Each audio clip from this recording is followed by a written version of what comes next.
Feliz y bendecido día, aprendiendo un curso de milagros. El secreto de la verdadera oración es olvidarte de las cosas que crees necesitar. Pedir algo específico es igual que ver el pecado primero y luego perdonarlo. Del mismo modo, al orar pasas por alto tus necesidades específicas, tal como las ves, y las dejas en manos de Dios. Ahí se convierten en los regalos que le haces, pues le dicen que no antepondrás otros dioses a Él, ni que quieres otro amor que el suyo. Este libro es un comienzo, no un final.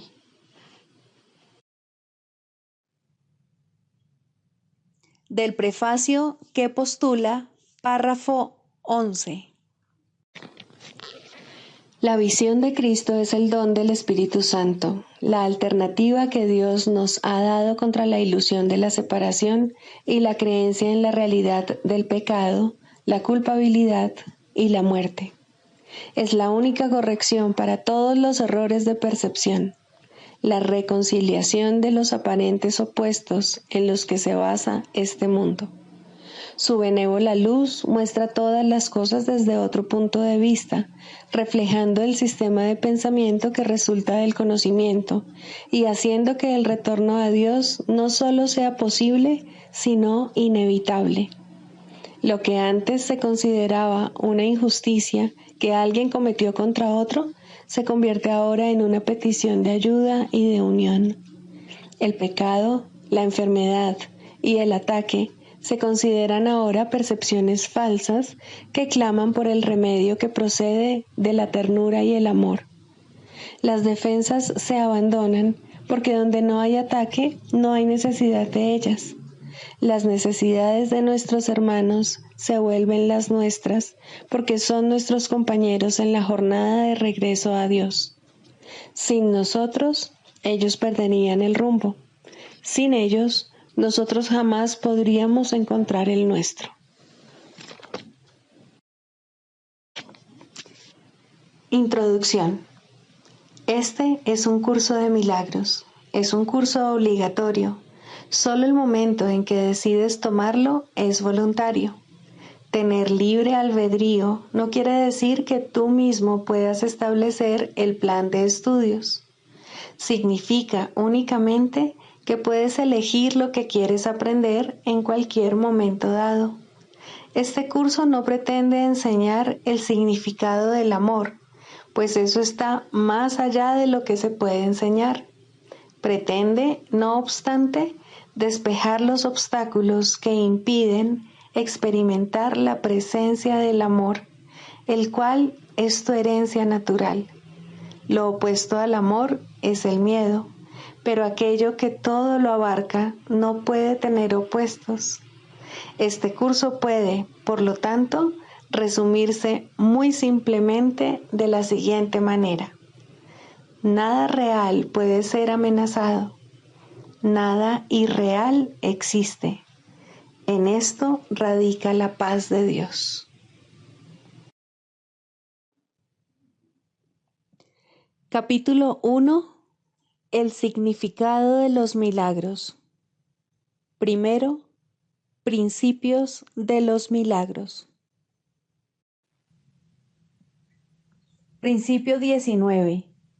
Los milagros hacen que las mentes sean una en Dios. Se basan en la cooperación porque la filiación es la suma de todo lo que Dios creó. Los milagros reflejan, por lo tanto, las leyes de la eternidad, no las del tiempo. Capítulo 9. La aceptación de la expiación. Cuarto, el plan de perdón del Espíritu Santo. La expiación es para todos porque es la forma de desvanecer la creencia de que algo pueda ser únicamente para ti. Perdonar es pasar por alto. Mira entonces más allá del error y no dejes que tu percepción se fije en él, pues, de lo contrario, creerás lo que tu percepción te muestre. Acepta como verdadero solo lo que tu hermano es, si quieres conocerte a ti mismo. Percibe lo que él no es y no podrás saber lo que eres porque lo estarás viendo falsamente. Recuerda siempre que tu identidad es una identidad compartida y que en eso reside su realidad. Tienes un papel que desempeñar en la expiación, pero el plan de la expiación en sí está más allá de ti. No sabes cómo pasar por alto los errores, pues, de lo contrario, no los cometerías. Creer que no los cometes o que los puedes corregir sin un guía cuyo propósito es corregirlos, no sería más que otro error. Y si no sigues a ese guía, tus errores no podrán ser corregidos.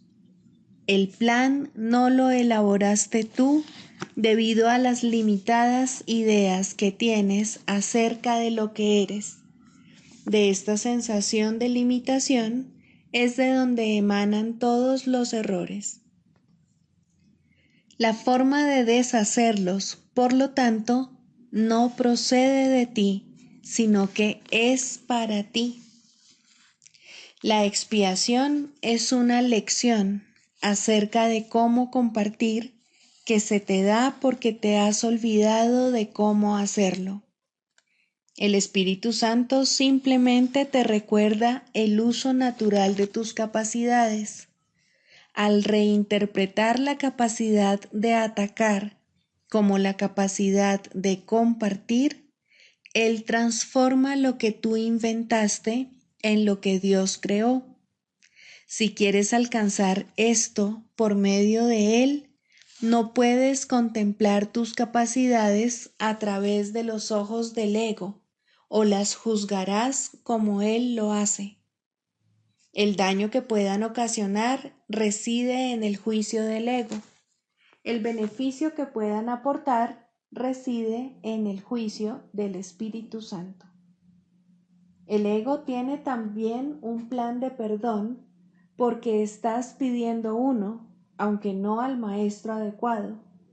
El plan del ego, por supuesto, no tiene sentido y nunca será viable. Al seguir su plan, te pondrás simplemente en una situación imposible, que es a donde el ego siempre te conduce. El plan del ego consiste en que primero veas el error claramente y en que luego lo pases por alto. Mas, ¿cómo ibas a poder pasar por alto aquello a lo que has otorgado realidad? Al verlo claramente, le has otorgado realidad y no lo puedes pasar por alto. En este punto es donde el ego se ve forzado a recurrir a misterios, insistiendo en que para salvarte tienes que aceptar lo que no tiene sentido. Son muchos los que han tratado de hacer esto en mi nombre, olvidándose de que mis palabras tienen perfecto sentido porque proceden de Dios. Son tan sensatas ahora como lo fueron siempre, porque expresan ideas que son eternas. El perdón que se aprende de mí no se vale del miedo para deshacer el miedo, ni tampoco otorga realidad a lo que es irreal para más tarde destruirlo. Perdonar a través del Espíritu Santo consiste simplemente en mirar más allá del error desde un principio, haciendo que, de esta manera, nunca sea real para ti. No dejes que ninguna creencia que afirme que el error es real se infiltre en tu mente, o creerás también que para poder ser perdonado, tienes que deshacer lo que tú mismo has hecho. Lo que no tiene efectos no existe, y para el Espíritu Santo, los efectos del error son inexistentes. Mediante la cancelación progresiva y sistemática de los efectos de todos los errores en todas partes y con respecto a todo, el Espíritu Santo enseña que el ego no existe y lo demuestra. Sigue, pues, las enseñanzas de perdón del Espíritu Santo, porque el perdón es su función y Él sabe cómo llevarla a cabo perfectamente. Eso es lo que quise decir cuando dije que los milagros son naturales y que cuando no ocurren es que algo anda mal. Los milagros son simplemente la señal de que estás dispuesto a seguir el plan de salvación del Espíritu Santo y de que reconoces que no sabes lo que dicho plan es.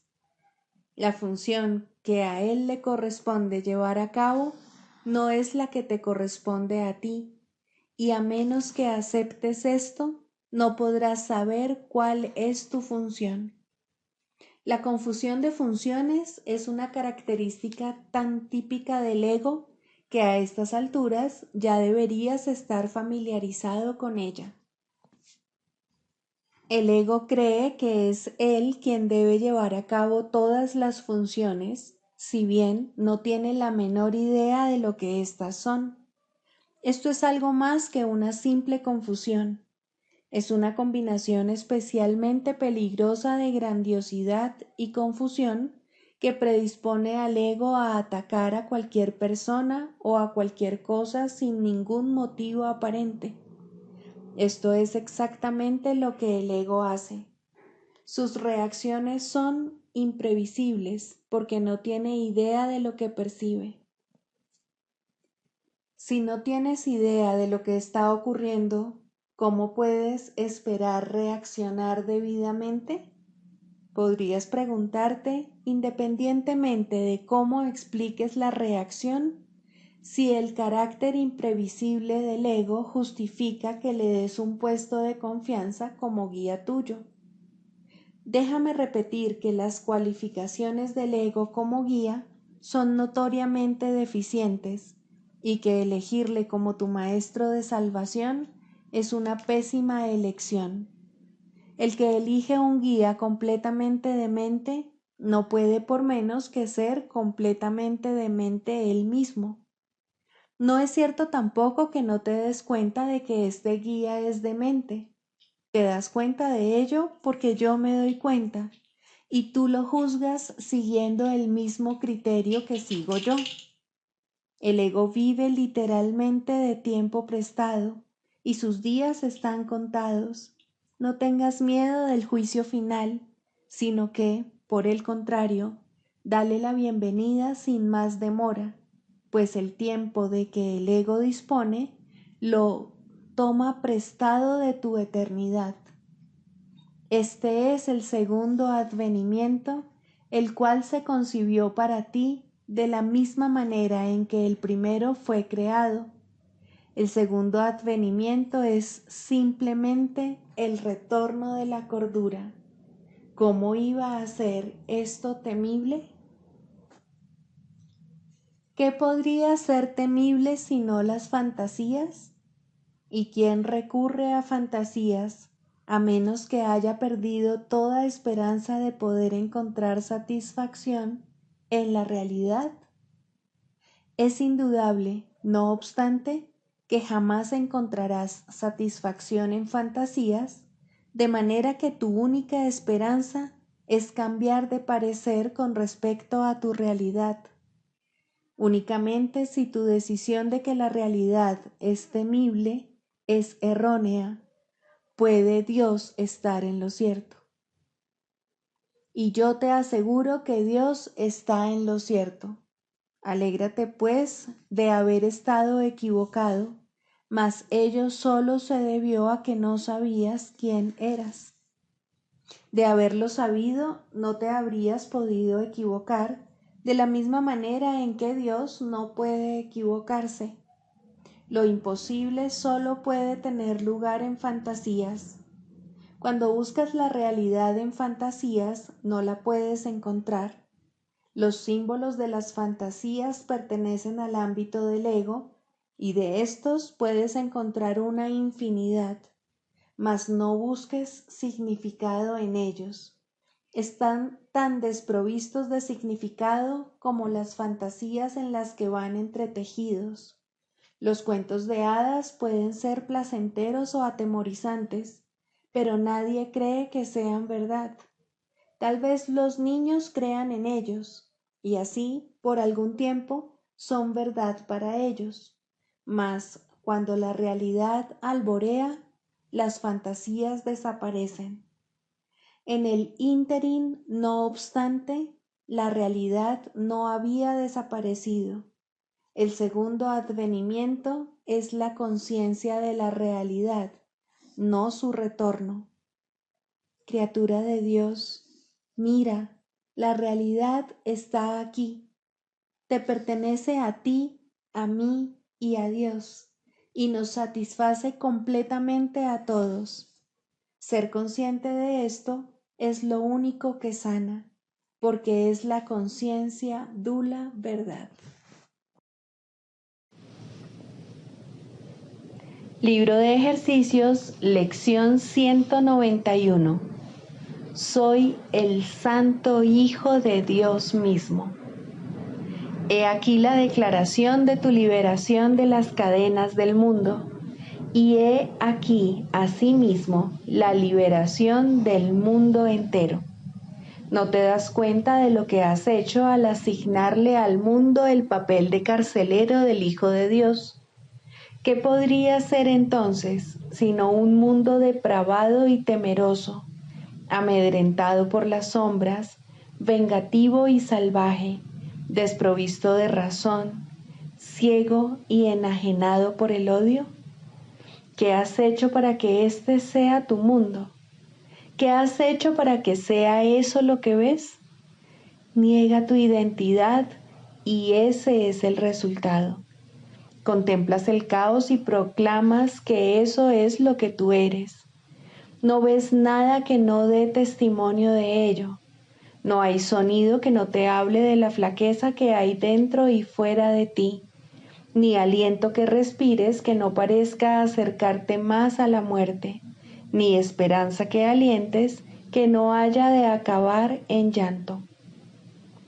Niega tu verdadera identidad y no podrás escaparte de la locura que dio lugar a este extraño, antinatural y fantasmal pensamiento que se burla de la creación y se ríe de Dios. Niega tu verdadera identidad y te enfrentas al universo solo, sin un amigo, una diminuta mota de polvo contra legiones de enemigos. Niega tu verdadera identidad y contemplarás la maldad, el pecado y la muerte, y verás la desesperanza arrebatarte de las manos todo vestigio de esperanza, dejándote solamente con ansias de morir. Sin embargo, ¿qué podría ser esto sino un juego en el que puedes negar tu identidad? Eres tal como Dios te creó. Creer cualquier otra cosa es absurdo. Con este solo pensamiento todo el mundo se libera. Con esta sola verdad desaparecen todas las ilusiones. Con este solo hecho se proclama que la impecabilidad es eternamente parte integral de todo, el núcleo central de su existencia y la garantía de su inmortalidad. Deja que la idea de hoy encuentre un lugar entre tus pensamientos y te habrás elevado por encima del mundo, así como por encima de todos los pensamientos mundanos que lo mantienen prisionero.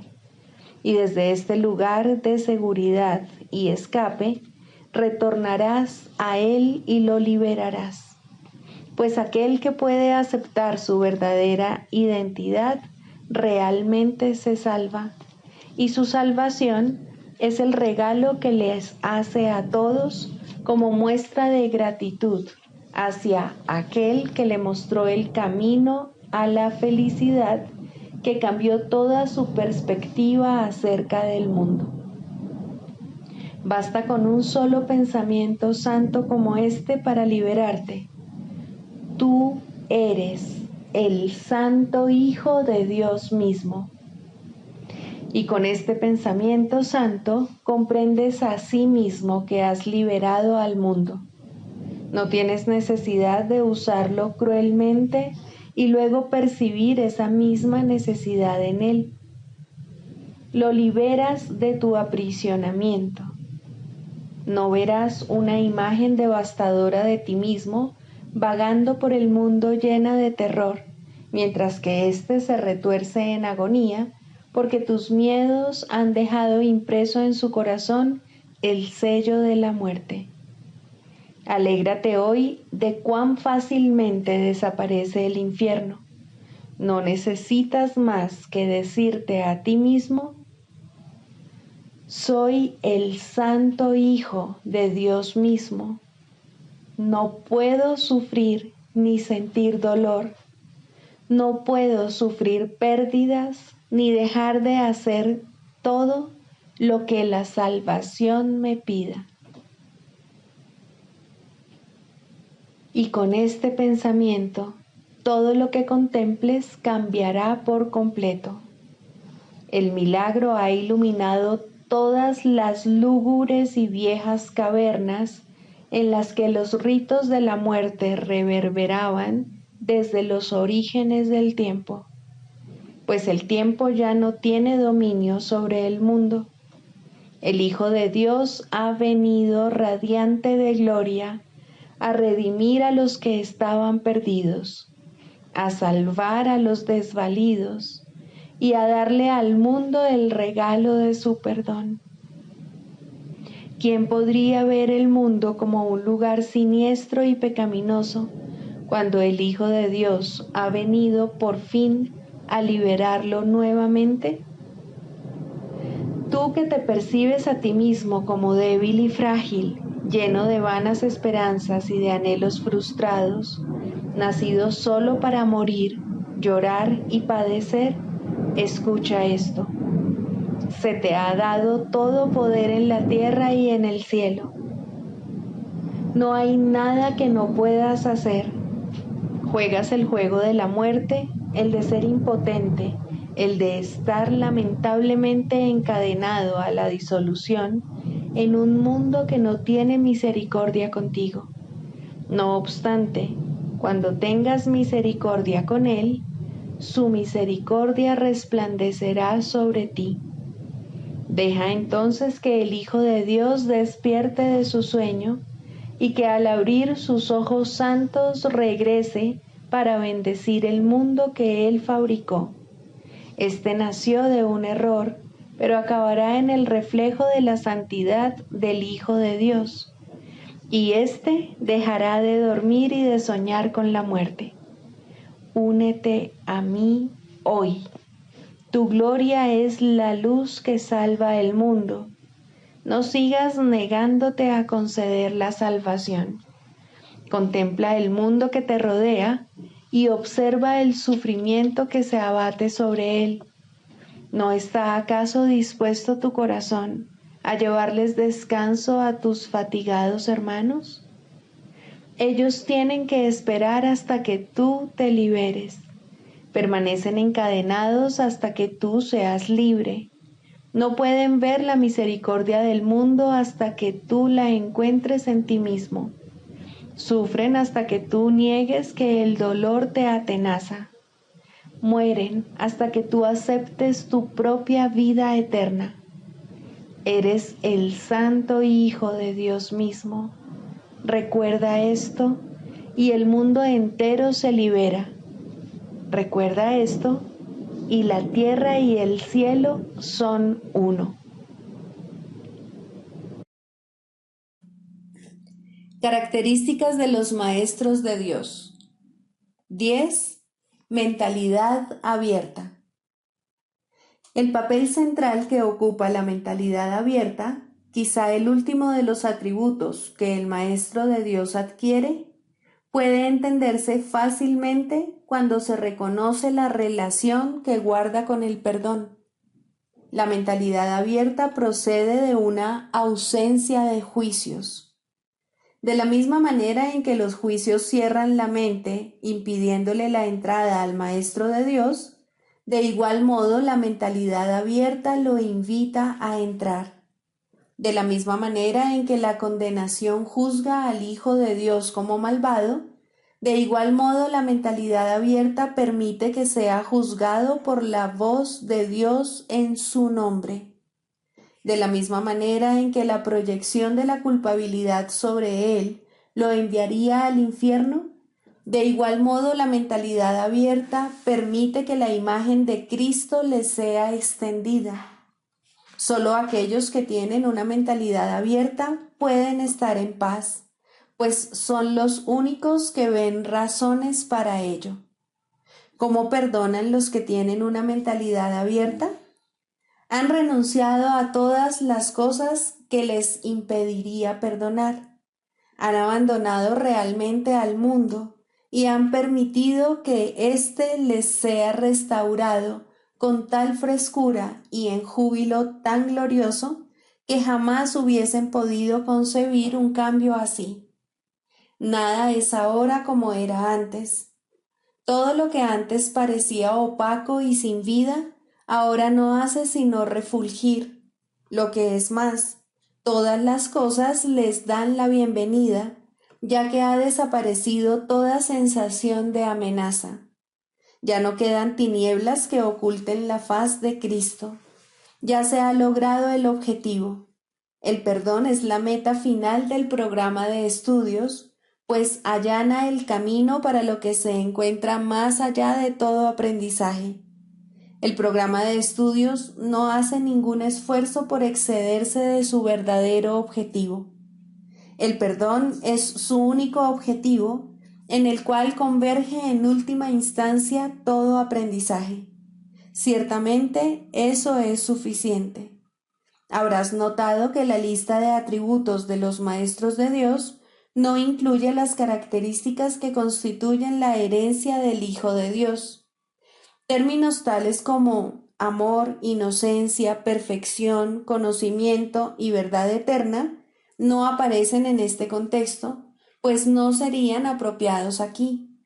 Lo que Dios ha dado está tan remotamente alejado de nuestro programa de estudios que el aprendizaje no puede sino desaparecer ante su presencia.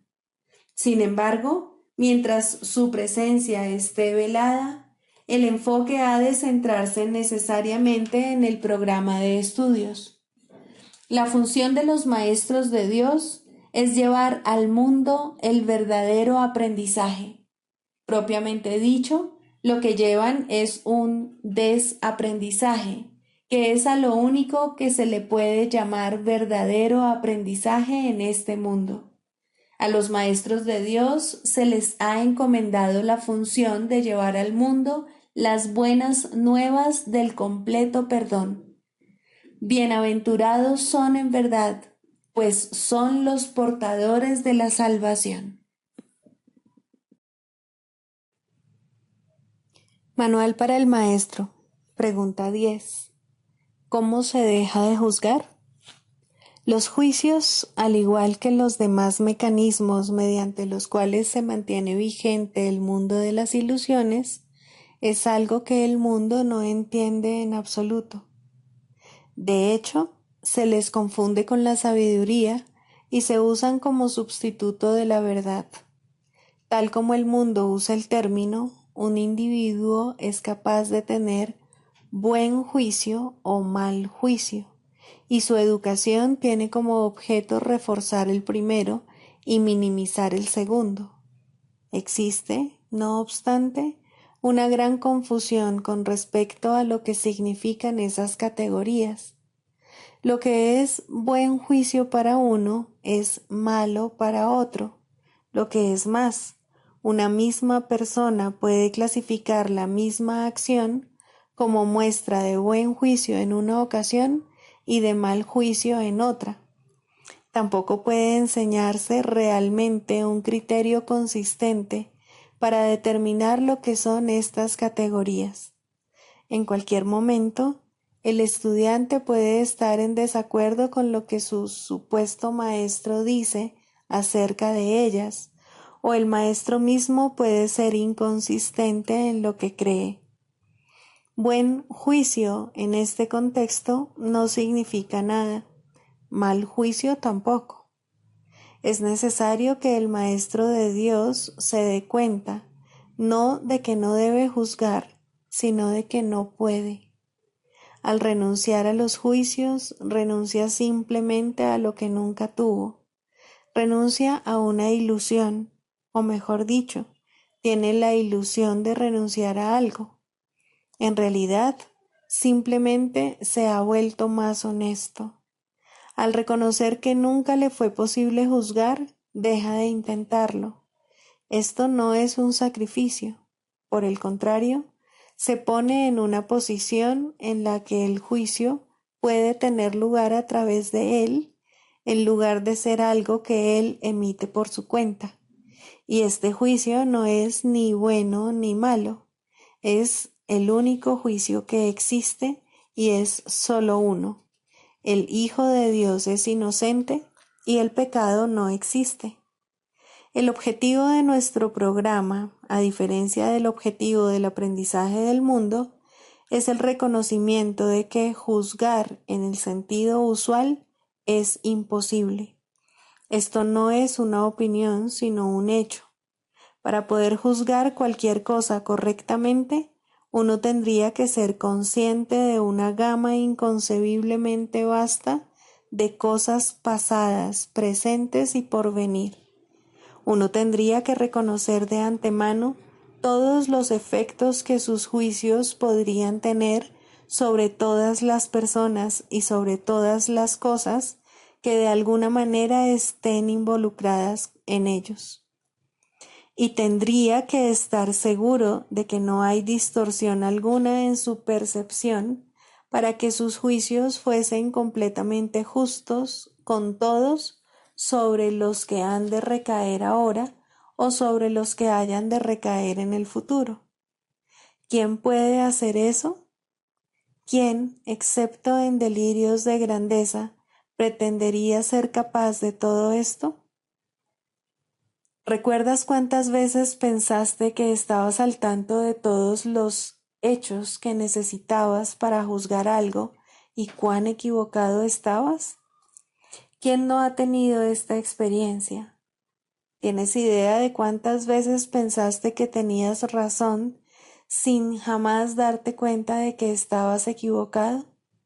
¿Por qué habrías de querer usar una base tan arbitraria para tomar tus decisiones? Formar juicios no es muestra de sabiduría. La renuncia a todo juicio lo es.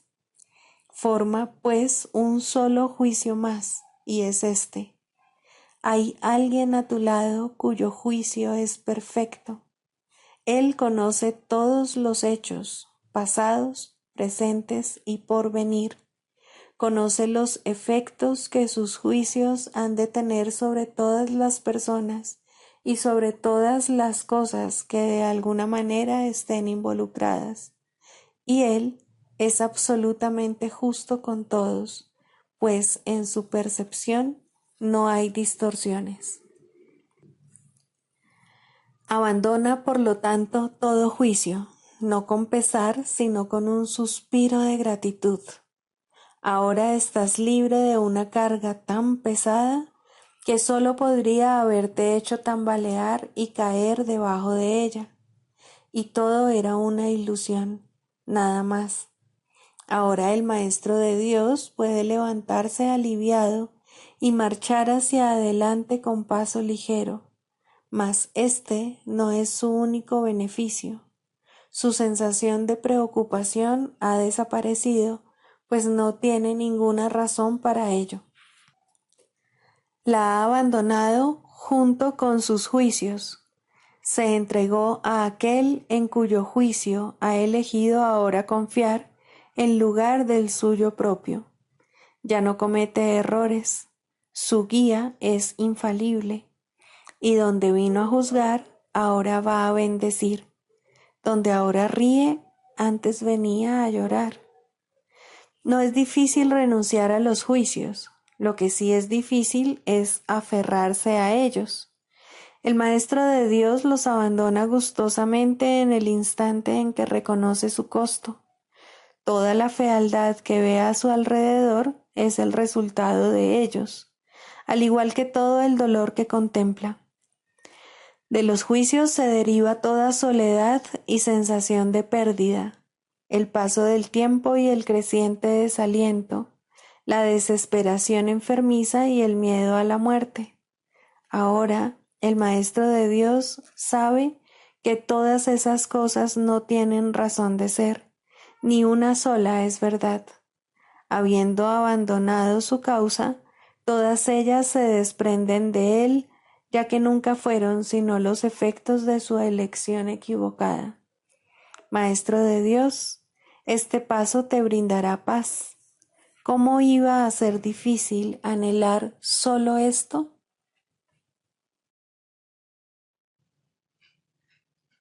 Clarificación de términos. El perdón, la faz de Cristo. El perdón es el medio que nos lleva a Dios y que nos permite alcanzarle, mas es algo ajeno a Él. Es imposible concebir que algo creado por Él pueda necesitar perdón. El perdón, entonces, es una ilusión, pero debido a su propósito, que es el del Espíritu Santo, hay algo en ella que hace que sea diferente. A diferencia de las demás ilusiones, nos aleja del error en vez de acercarnos a él. Al perdón podría considerársele una clase de ficción feliz, una manera en la que los que no saben pueden salvar la brecha entre su percepción y la verdad. No pueden pasar directamente de la percepción al conocimiento, porque no creen que esa sea su voluntad. Esto hace que Dios parezca ser un enemigo en lugar de lo que realmente es, y es precisamente esta percepción de mente la que hace que no estén dispuestos a simplemente ascender y retornar a Él en paz. Y de este modo necesitan una ilusión de ayuda, porque se encuentran desvalidos, un pensamiento de paz porque están en conflicto. Dios sabe lo que su Hijo necesita antes de que Él se lo pida. Dios no se ocupa en absoluto de la forma, pero al haber otorgado el contenido, su voluntad es que se comprenda, y eso basta. Las formas se adaptan a las necesidades, pero el contenido es inmutable, tan eterno como su creador. Antes de que el recuerdo de Dios pueda retornar, es necesario ver la faz de Cristo. La razón es obvia. Para ver la faz de Cristo se requiere percepción. El conocimiento no es algo que se pueda ver, pero la faz de Cristo es el gran símbolo del perdón. Es la salvación, es el símbolo del mundo real. El que la ve deja de ver el mundo. Está tan cerca ya del umbral del cielo como es posible estar mientras aún esté afuera. Mas desde ahí, un paso más basta para entrar. Es el paso final, y ese se lo dejamos a Dios. El perdón es un símbolo también, pero en cuanto que símbolo exclusivo de la voluntad del Padre, no puede ser dividido. Y así, la unidad que refleja se convierte en su voluntad. Eso es lo único que aún está en el mundo en parte y que, al mismo tiempo, es el puente que conduce al cielo. La voluntad de Dios es lo único que existe. Lo único que podemos hacer es pasar de la nada al todo, del infierno al cielo. ¿Es esto una jornada? No, en verdad no lo es, pues la verdad no va a ninguna parte. Pero las ilusiones cambian según el lugar o la época. El paso final no es más que otro cambio. Por ser una percepción, es en parte irreal. Sin embargo, esa parte desaparecerá. Lo que entonces quedará será la paz eterna y la voluntad de Dios.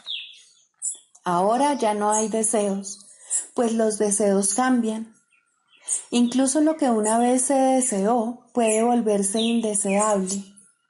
Esto es así porque el ego jamás puede estar en paz, pero la voluntad es constante por ser el don de Dios, y lo que Él da es siempre como Él mismo. Este es el propósito de la faz de Cristo. Es el regalo de Dios para la salvación de su Hijo. Contempla únicamente esto y habrás sido perdonado. Cuán hermoso se vuelve el mundo en ese instante en el que ves la verdad acerca de ti mismo reflejada en él. Ahora estás libre de pecado y contemplas tu impecabilidad. Ahora eres santo y así lo percibes. Y ahora la mente retorna a su Creador, la unión de Padre e Hijo, la unidad de unidades que se encuentra detrás de toda unión, aunque más allá de todas ellas. No se ve a Dios, sino que únicamente se le comprende. No se ataca a su Hijo, sino que se le reconoce.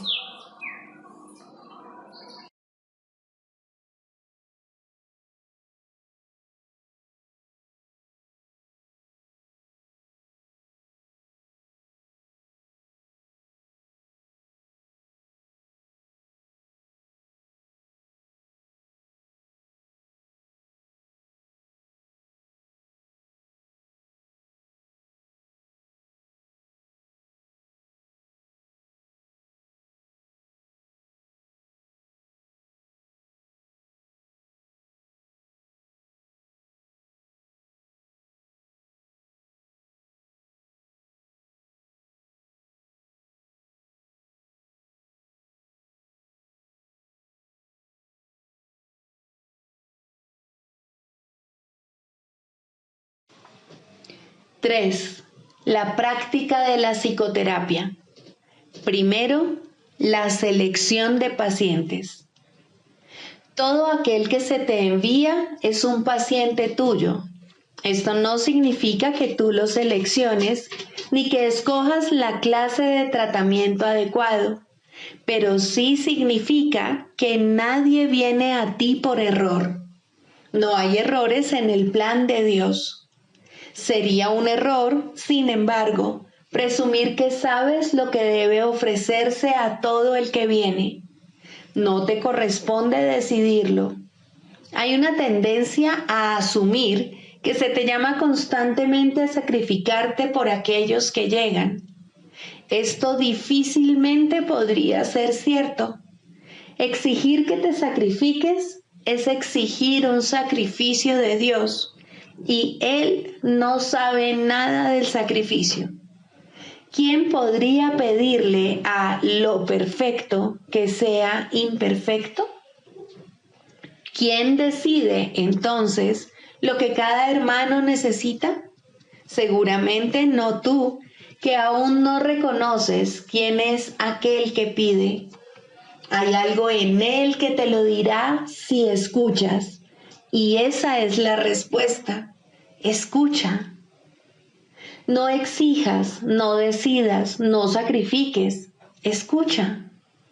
Lo que oyes es verdad. ¿Mandaría Dios su Hijo a ti sin estar seguro de que reconoces sus necesidades? Piensa lo que Dios te está diciendo. Él necesita que tu voz hable por Él. ¿Podría ser algo más santo? ¿O ser un regalo mayor para ti? ¿Preferirías escoger quién sería Dios o escuchar la voz de aquel que es Dios en ti? Tus pacientes no necesitan estar físicamente presentes para que les sirvas en el nombre de Dios. Esto puede ser difícil de recordar, pero Dios no va a consentir que sus regalos para ti se limiten a los pocos que en efecto ves. Puedes ver otros también, pues la visión no está limitada a los ojos del cuerpo. Algunos no necesitan tu presencia física, te necesitan tanto y tal vez más en el instante en que se envían.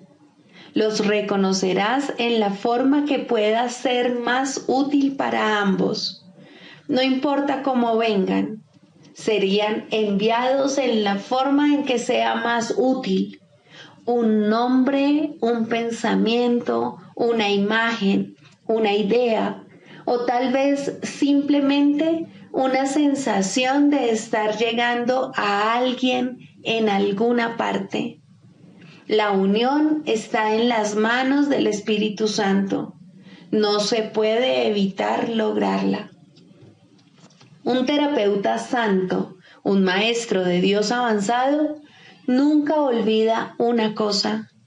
No fue él quien hizo el currículo de la salvación, ni quien estableció su parte en él. Entiende que su parte es necesaria para el todo y que a través de ella reconocerá el todo cuando su parte esté completa. Entre tanto, debe aprender y sus pacientes son el medio que se le ha enviado para su aprendizaje. ¿Qué otra cosa sino gratitud podrías sentir por ellos y hacia ellos? Traen consigo a Dios. ¿Rechazaría este regalo por un guijarro o cerraría la puerta al Salvador del mundo para dejar entrar a un fantasma? Que no traicione al Hijo de Dios. Quien lo llama está más allá de su comprensión, pero no se alegraría de poder responder cuando sólo así será capaz de escuchar la llamada y entender que es la suya.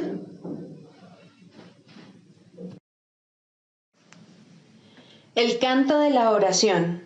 Segundo, la falsa curación en contraposición a la verdadera.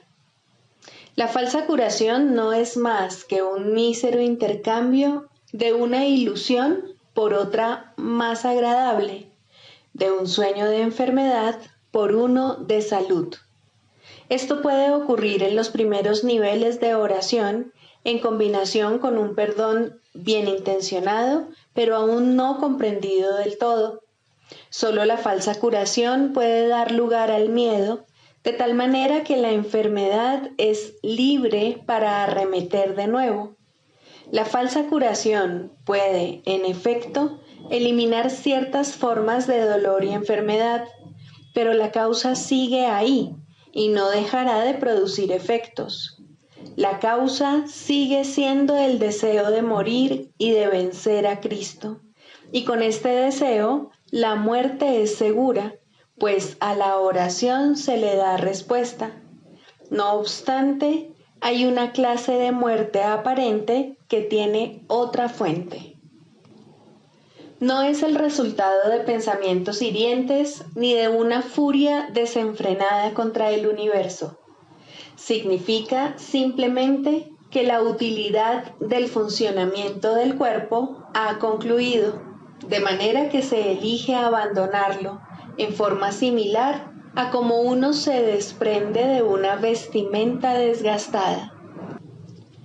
Esto es lo que debiera ser la muerte, una elección tranquila que se lleva a cabo felizmente y con una sensación de paz, pues el cuerpo se ha usado con bondad para ayudar al Hijo de Dios en el camino que lo lleva a su Padre. Le damos las gracias al cuerpo por el servicio que nos ha prestado, pero nos sentimos agradecidos también de que ya no haya necesidad de seguir transitando por el mundo de las limitaciones, ni de alcanzar al Cristo en formas borrosas y, a lo sumo, poder verlo claramente en amorosos destellos. Ahora podemos contemplarle sin velos, en la luz que hemos aprendido a ver nuevamente. Llamamos a esto muerte, pero es libertad. No se presenta en formas que parecen imponerse con dolor a una carne renuente, sino como una dulce bienvenida a la liberación. Si ha habido verdadera curación, esta puede ser la forma en que la muerte llegue cuando sea el momento de descansar por un rato de la labor gustosamente realizada y gustosamente concluida. Ahora nos dirigimos en paz a una atmósfera más despejada y a climas más suaves, donde no es difícil ver que los regalos que dimos nos fueron salvaguardados. Cristo nos resulta más claro ahora. Su visión es más sostenida en nosotros. Su voz, la palabra de Dios, más claramente nuestra. Este sereno pasar de un nivel de oración más elevado a un tierno perdón de las cosas del mundo solo puede recibirse con agradecimiento. Pero primero, la verdadera curación tiene que haber bendecido a la mente con amoroso perdón por los pecados con los que soñó e impuso sobre el mundo. Ahora sus sueños se desvanecen en un tranquilo descanso. Ahora su perdón viene a sanar el mundo y está lista para partir en paz, pues la jornada ha llegado a su fin y las lecciones se han aprendido. Eso no es muerte de acuerdo con el pensar del mundo, pues la muerte es cruel ante sus atemorizados ojos y se manifiesta en forma de castigo por el pecado. ¿Cómo podría entonces ser una bendición? ¿Y cómo puede dársele la bienvenida cuando se le debe temer? ¿Qué curación ha tenido lugar en semejante visión de lo que no es, sino la apertura del portal a un nivel de oración más elevado y a la dispensación de una amorosa justicia? La muerte es una recompensa, no un castigo, pero este punto de vista solo puede proceder de una curación que el mundo no puede concebir. No hay tal cosa como una curación parcial. Lo que solo intercambia ilusiones no ha hecho nada. Lo que es falso no puede ser parcialmente cierto. Si has sanado, tu curación es total. El perdón es el único regalo que puedes dar y el único que puedes recibir. La falsa curación se basa en la sanación del cuerpo, pero deja la causa de la enfermedad intacta, lista para arremeter de nuevo hasta que, en aparente victoria, provoca una muerte cruel. Se puede mantener a raya por algún tiempo y puede haber un breve respiro mientras aguarda para descargar su venganza contra el Hijo de Dios. Mas no se puede superar hasta que toda la fe que se había depositado en ella se deje de lado y se ponga en cambio en el sustituto que Dios ha provisto para los sueños malvados, un mundo en el que no hay un velo de pecado que lo mantenga en las tinieblas y desconsolado. Por fin las puertas del cielo se abren de par en par y el Hijo de Dios es libre para entrar al hogar que está listo para darle la bienvenida y que fue preparado antes que el tiempo fuese y que aún continúa esperando por él.